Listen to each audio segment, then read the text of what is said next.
para quem não vê o vídeo, para quem não sabe de que estamos a falar, nós estamos a falar de um episódio dos últimos dias, sim, em que houve uma discussão, enfim, um bocadinho até, eu diria, fútil, a propósito de se Kamala Harris tinha ou não, quando era adolescente ou jovem, passado por umas semanas, uns meses, a trabalhar no McDonald's, coisa que ela disse que tinha acontecido, mas que depois não conseguiu apresentar provas.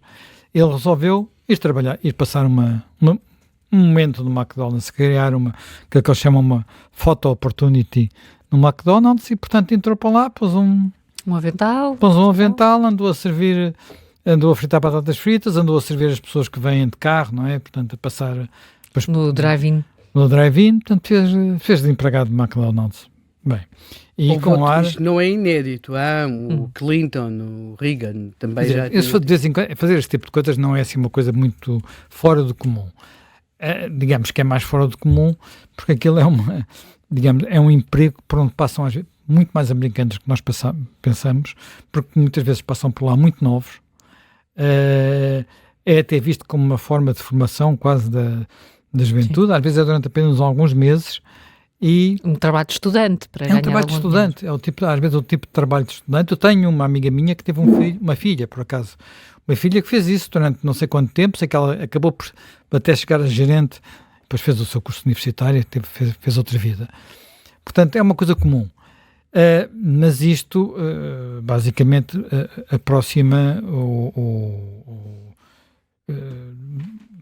aproxima Trump do cidadão comum e do tipo de eleitor comum, porque aquele tipo de cadeia é uma cadeia que é sobretudo frequentada por pessoas que não são muito ricas, não é?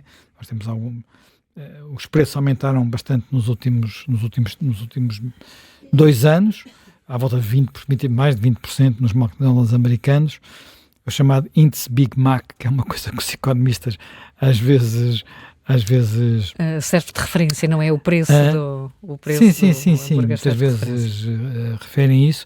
Portanto, ora bem, mas isso não é uma explicação. O que é que se está a passar? Eu acho que, primeiro que tudo, está-se a passar e vamos lá um bocadinho ao princípio, qual é a situação?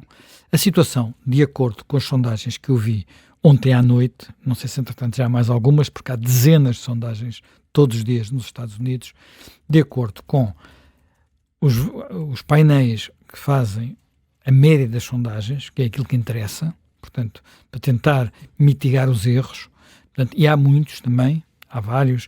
Economist tem um modelo de previsão, o New York Times tem um modelo de previsão, aquele que eu fui ver ontem foi um da Real Clear Politics, os outros não atualizei ontem à noite. O que é que eles estão a dar?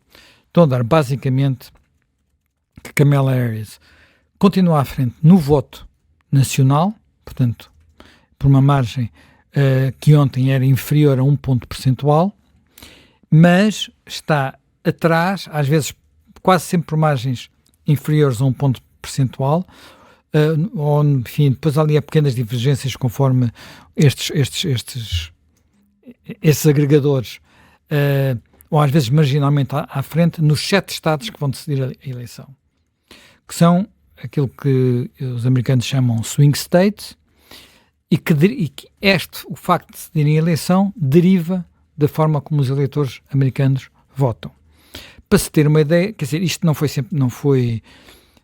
isto durante muito tempo não foi problema nos Estados Unidos, não se falava, nem se sabia, a maior parte dos americanos nem sequer tinham noção de qual era o sistema, mas a eleição do presidente dos Estados Unidos não é uma eleição como a nossa, não é direta. Portanto, é uma eleição indireta. E muito rapidamente vou tentar explicar porque é que é assim e como é que funciona. Bem, porque é que é assim? Porque a Constituição americana tem quase 250 anos, foi criada numa altura em que não havia Estados Unidos. Havia 13 Estados que tinham declarado a sua independência do Reino Unido. E havia uma necessidade de criar um texto que permitisse que todos os Estados se sentissem bem na nova União, nos Estados Unidos, e não sentissem que os seus interesses particulares iam ser prejudicados, dos pequenos especialmente, iam ser prejudicados por interesses particulares dos maiores. Na altura, o estado que assustava mais era a Virgínia, que era o maior estado na altura dos Estados Unidos. Hoje não é, está longe disso. Ora bem, e por isso houve vários mecanismos que foram criados na Constituição dos Estados Unidos para prevenir, para conseguir algum equilíbrio, porque aquilo é uma república federativa, é uma federação. Portanto, por um lado, há duas câmaras no Congresso, temos a Câmara dos Representantes e o Senado. A Câmara dos Representantes tem uma eleição que é, no essencial, proporcional, portanto, como nós.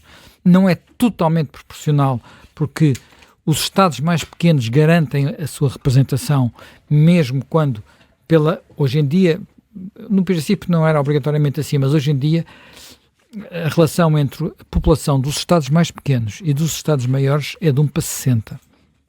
O maior estado é a Califórnia, o estado mais pequeno julgo que é o Maine, portanto o Maine tem menos de 1 milhão de habitantes, a Califórnia tem mais de 50 milhões. Portanto, no tempo da fundação era de 1 para 6. Mesmo assim era grande, não é? Sim, sim. É uma diferença grande. Bem, portanto, é como praticamente nós para a Alemanha, não é? Portanto, e nós acharmos na Europa que não queremos ser dominados pela Alemanha. Claro. Estás a ver o tipo de coisa. E era necessário garantir que todos os Estados venciam. Portanto, isso deu uma Câmara proporcional e outra Câmara, que é o Senado, que não é proporcional. Cada Estado, o Estado pequenino, que não tem 1 milhão de habitantes, e o Estado grande, que tem 50 milhões de habitantes, tem 2 senadores. Pronto. Que é... nós temos um mecanismo na Europa que tem semelhanças, mas não é igual. Também procura reequilibrar o peso dos Estados nas votações. Portanto, eu não vou entrar agora no detalhe da construção, das regras europeias, mas há sempre esta preocupação. No caso, e isto também se traduziu na forma de eleger o Presidente, para que houvesse um mecanismo de forma a que os presidentes não fossem todos da Virgínia na altura, que era o receio que havia. Tá. Era o maior Estado. E, portanto, eles criaram um mecanismo de eleição indireta em que cada Estado tem um mínimo de membros no colégio eleitoral e depois o resto dos membros são proporcionais aos representantes. Portanto, é muito parecido com a Câmara dos Representantes. O que é que isto podia dar uma eleição proporcional, totalmente proporcional. Bastava que todos os Estados determinassem que os seus representantes no colégio eleitoral votavam proporcionalmente à votação nesse Estado. Portanto, vamos supor, no caso mais simples, eu não sei se os números são exatamente estes, não interessa, no caso da Califórnia, por exemplo, vamos supor que eles têm 50 votos, vamos supor que a Câmara tem 60%, é capaz de ter uma coisa parecida com isso, portanto ficaria com 30 representantes e o Trump com 20, em vez dela ficar com os 50. Quando nós pegamos, porque é que os Estados acabaram, quase todos eles, há 2 exceções, adotaram um sistema em que todos os representantes do Estado no seu colégio eleitoral votam em bloco. Fizeram basicamente para garantir, não fizeram por razões, e repare, isto vem muito de trás, não, numa altura em que nem sequer havia republicanos e democratas tal como os conhecemos hoje. Portanto, isto vem numa preocupação de garantir que os interesses daquele Estado têm alguma representatividade. Pronto. E já houve dezenas de tentativas de mudar estas regras e elas nunca houve maioria para isso. E para haver maioria é preciso haver uma maioria muito grande. É preciso haver uma maioria, salvo erro, não sei se vou trocar os números, mas é 2/3 do Senado e da Câmara dos Representantes e 3/4 dos Estados. Portanto, uma revisão constitucional nos Estados Unidos é muito difícil. Sim. E isto teria que ser feito por via de uma revisão constitucional.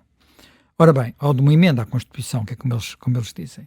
Portanto, temos esta situação, e esta situação faz que os únicos Estados onde há verdadeiramente campanha eleitoral, e há corrida e há emoção, são aqueles Estados onde os 2 candidatos estão próximos um do outro. Aqueles onde não se sabe qual deles vai ganhar. Os swing states. Os chamados swing states, que variam de eleição para eleição. Portanto, por exemplo... E estão a mudar muito nestas? Não, podem, alguns Estados swing states talvez tenham entrado nestas, mas que não estão assim a mudar tanto como isso. Mas há, por exemplo, um estado que atualmente é um swing state, e o mais importante de todos, que é a Pensilvânia, que até 2016 era considerado um estado seguro dos democratas. E há um estado que até para aí 2012 foi considerado um swing state e que hoje em dia é considerado um estado seguro dos republicanos, que é a Flórida. Lembras-te da Flórida, a eleição de 2000, Al Gore contra Bush, sim, ali sim. até a contar até e várias vezes os votos. Muitas teses sobre, muitas teses sobre quem ganhou e quem não ganhou. A lealdade das eleições. Pronto. A Flórida hoje em dia não está entre os estados considerados swing states. Há um grande estado que está a evoluir para se tornar num swing state daqui a uns tempos. Que é o Texas. Sim. Por causa do sucesso económico do Texas. O sucesso económico do Texas está a levar com que muitos californianos estejam a emigrar para o Texas. E isso pode desequilibrar a atual vantagem que têm os republicanos no Texas. Portanto, estas coisas são dinâmicas. São dinâmicas, mas neste momento há de facto sete estados que são... alguns estados do antigo Sul, que era uma zona que começou por ser de dominância democrata e depois passou a ser de dominância republicana, como a Carolina do Norte, por exemplo, e outros que são sobretudo das zonas da grande crise industrial. Portanto, isto é, as zonas muito afetadas pelo recuo das indústrias tradicionais. Portanto, a mineração, a siderurgia, a indústria automóvel e, portanto, onde o choque da desindustrialização criou uma classe de desenraizados. E, portanto, é uma faixa a maior parte desses estados, que vai desde os Grandes Lagos até mais ou menos a Carolina do Norte, que apanha sobretudo os Apalaches, que é ali uma cadeia de montanhas nessa região, e, portanto, nesses estados aconteceu o quê? Aconteceu que os eleitores tradicionais dos democratas, portanto, classe operária, que habitualmente votavam democrata até por filiação quase sindical, sentiram que os democratas, a partir sobretudo de Bill Clinton, mas depois de forma cada vez mais acentuada, de alguma forma os tinham abandonado, sentiram-se deserdados da globalização e encontraram uma voz em Donald Trump, quando tradicionalmente os republicanos não tinham o discurso que Donald Trump trouxe para a área da economia, que é um discurso bastante menos, como eles dizem, menos conservativo do que o que é tradicional. Conservativo lá quer dizer mais pró-mercado, mercado livre, acordos internacionais. Portanto, reparam, um dos temas de campanha do Donald Trump nestas eleições são mais tarifas. Portanto, no fundo, contrariar a globalização, fechar os Estados Unidos, para quê? Supostamente para proteger os empregos dos americanos. E isto é uma coisa que diz muito nestas zonas que se consideram deserdadas. Portanto, foi isto que aconteceu e que neste momento faz com que criou a surpresa de 2016, porque de repente Donald Trump venceu em alguns destes estados de forma completamente inesperada, como a Pensilvânia,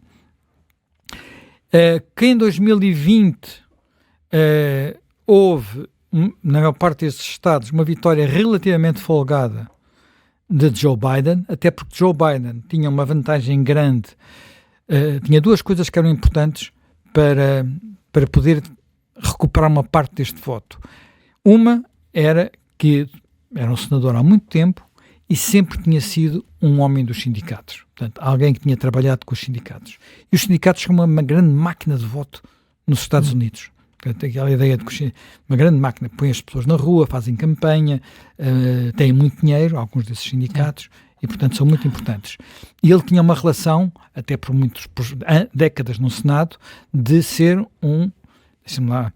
ser sensível ao lobby dos sindicatos, por assim dizer. E, portanto, tinha essa coisa que não acontece com a Kamala. A Kamala, houve sindicatos que apoiaram Biden e que não estão a apoiar a Kamala.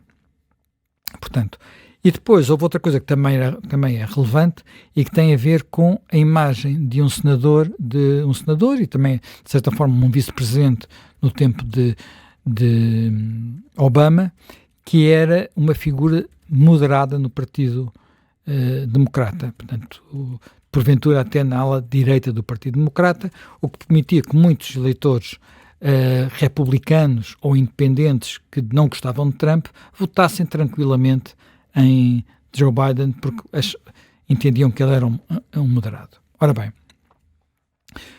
o que aconteceu nos Estados Unidos que levou a algumas mudanças importantes e que estão a tornar o caminho de Kamala Harris bastante mais difícil do que muitos previam aqui há alguns meses.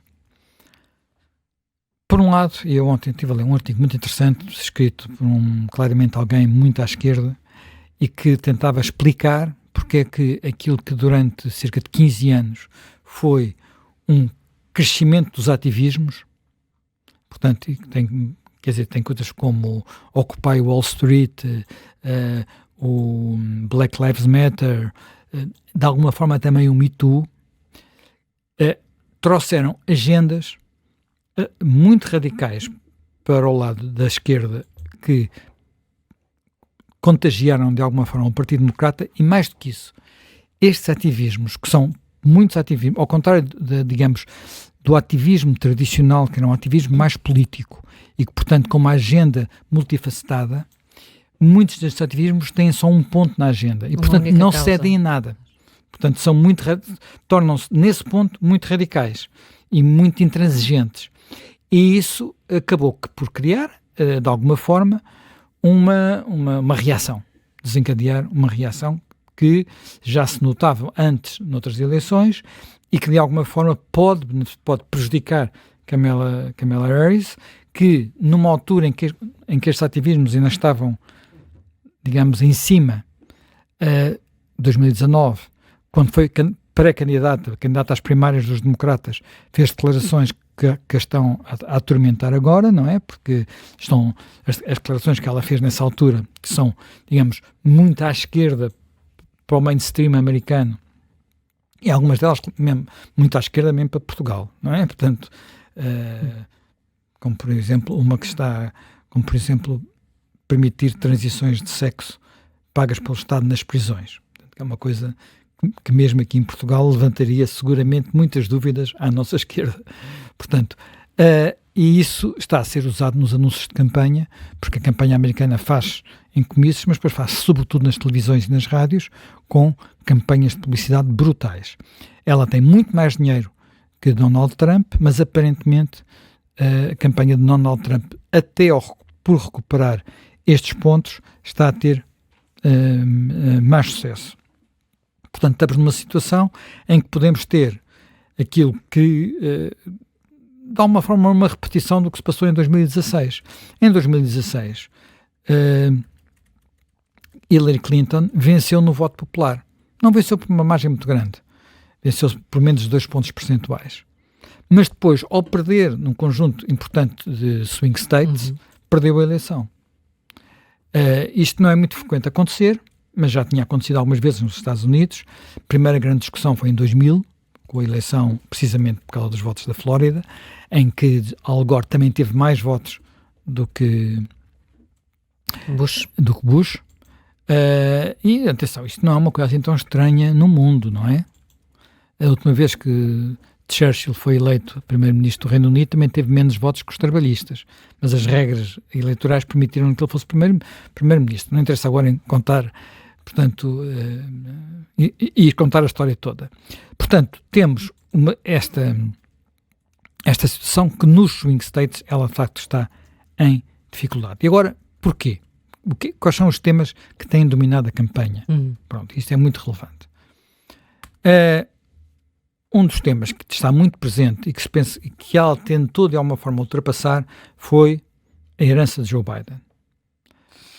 A herança de Joe Biden para o cidadão comum dos Estados Unidos, e repara, isto até pode ser às vezes um bocadinho injusto, mas a imagem que tem é que é um tempo de crise. É um tempo de crise económica. É um tempo de inflação, sobretudo. As coisas agora estão a mudar, a coisa agora até está boa, não é? Até começa a estar boa, a inflação já desceu. Mas nós todos sabemos que, sabemos até de cá, de Portugal, que uma coisa é quando a economia começa a melhorar, outra coisa é quando as pessoas percebem que a economia está a melhorar. E o que muitos destes eleitores sentem é que os anos de Joe Biden foram piores do que os anos de Donald Trump, que foram anos, exceto no final, com uma coisa que era completamente fora de controle, que foi a pandemia, tinham tido 3 anos de grande evolução económica.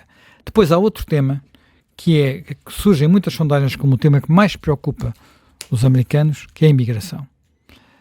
E, de facto, aqui Kamala Harris tem 2 problemas, que é, primeiro, no princípio do mandato de Joe Biden, ela teve a responsabilidade de tratar do assunto e, nesses primeiros anos de Joe Biden, houve uma abertura de fronteiras, que agora não é a situação atual. A administração americana voltou a tentar, na medida do possível, fechar fronteiras, mas houve ali um momento inicial em que aconteceu o contrário. E, portanto, quando este é um dos temas principais de preocupação dos americanos, os 2 temas principais de preocupação dos americanos são a imigração e a economia. E, portanto, são 2 temas onde ela não está tão à vontade como poderia estar. Agora, dizemos, e a política internacional? Na política internacional, primeiro, é uma coisa que o eleitor comum não coloca entre as suas prioridades. A política internacional, por extraordinário que pareça, terá prejudicado mais Kamala Harris do que Donald Trump. Nós, vendo daqui, não é? Estamos assustados com aquilo que significará, designadamente para a Europa e para a Ucrânia, a eleição de Donald Trump. Mas isso, para o eleitor comum americano, não é muito significativo. Porquê é que eu digo que poderá ter prejudicado mais Kamala Harris? Porque, numa altura em que ainda era Joe Biden o candidato, começaram a surgir entre os democratas ativismos, e repara, novamente, ativismos com um tema só, por causa da guerra no Médio Oriente, e a dizer, nós detestamos o Trump, mas neste senhor nem pensar em votar porque ele tem apoiado Israel. E eu creio, portanto, neste senhor, Joe Biden, quando ela apareceu, ela não tinha a mesma, digamos, até pelas declarações que fazia, que tem feito, não tem a mesma cumplicidade com Israel. Na minha perspectiva, cumplicidade no bom sentido.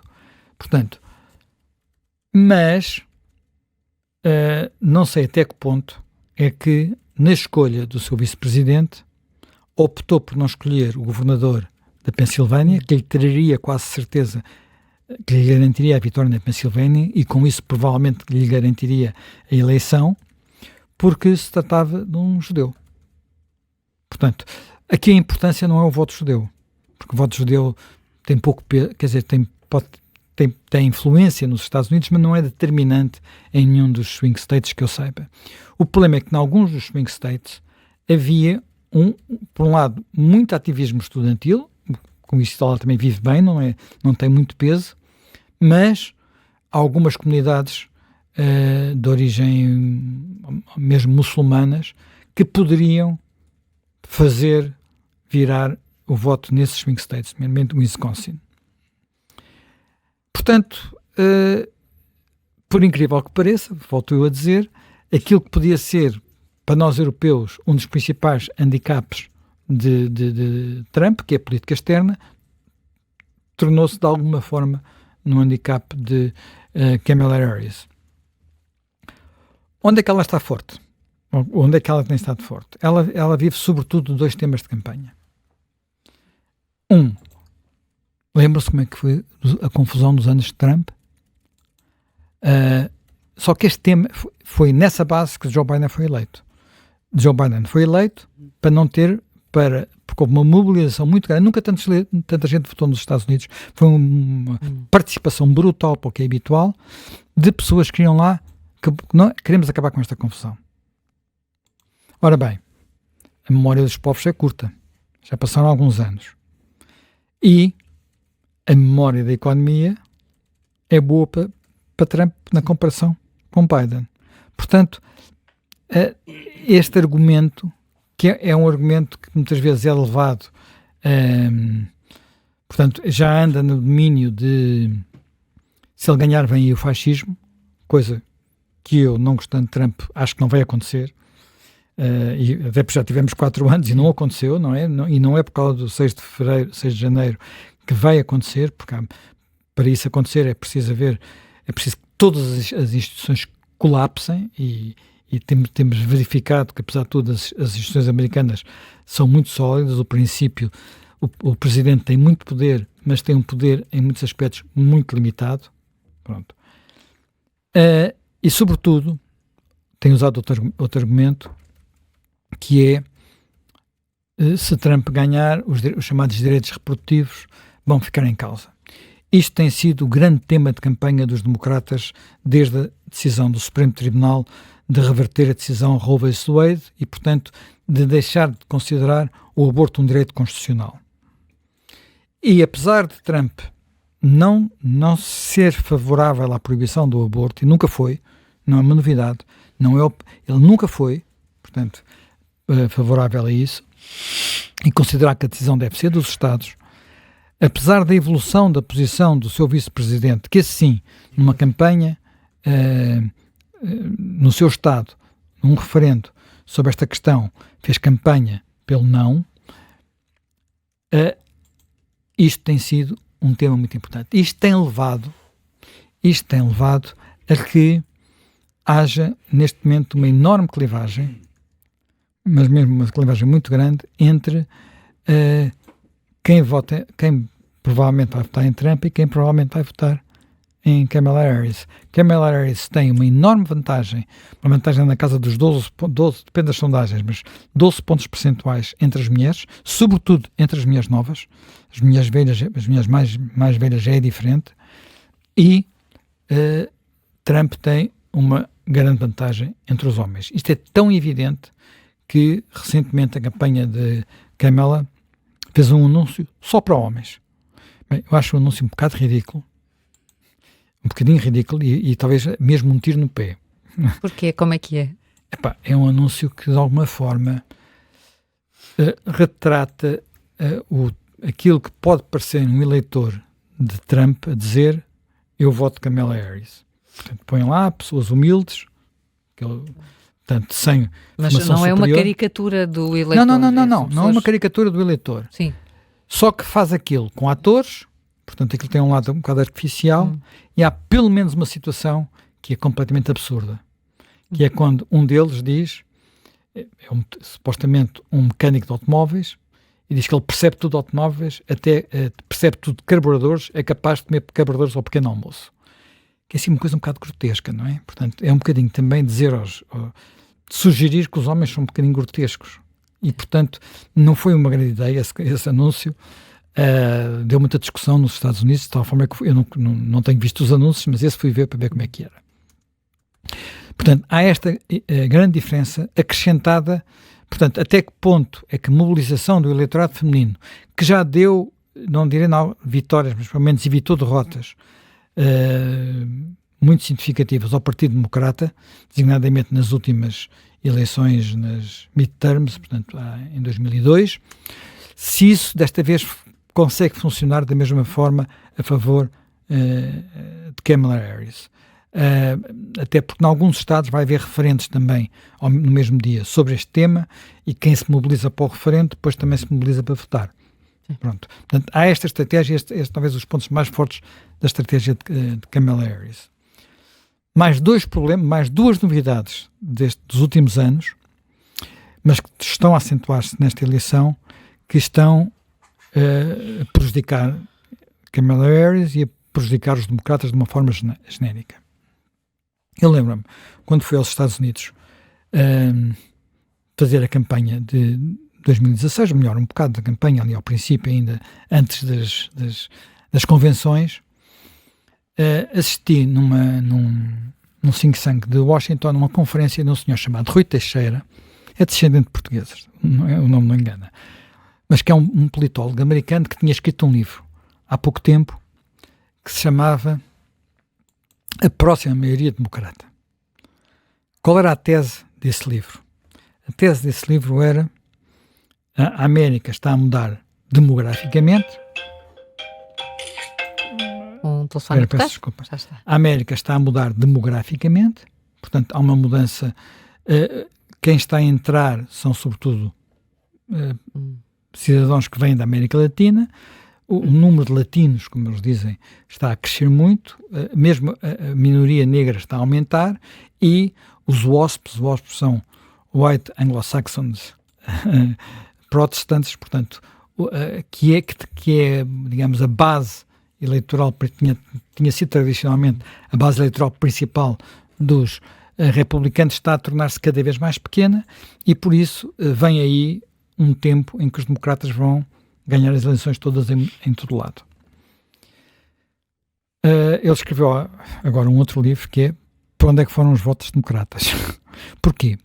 Porque o que começou a acontecer foi que, de facto, inicialmente, os latinos não são todos iguais, mas, digamos, a maior parte dos latinos nos Estados Unidos vêm do México.